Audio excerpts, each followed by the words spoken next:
So you really, really, really need to understand your target audience. Make an effort.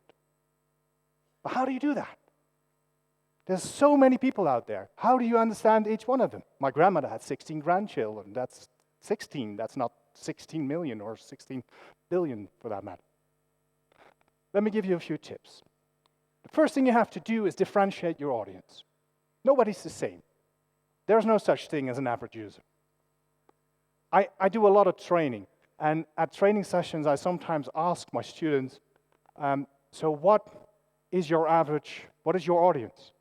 And then they start summing it up, saying, okay, so it's a male in his 40s, he drives a Lexus, and he has 2.5 kids.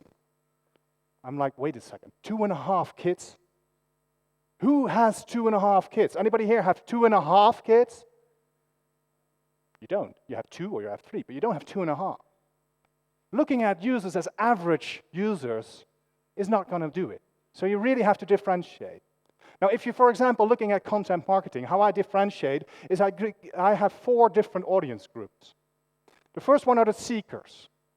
Seekers are people who are looking for information. So a traveler going to Iran who is going on a search engine and searches and finds information on Iran. That's a seeker.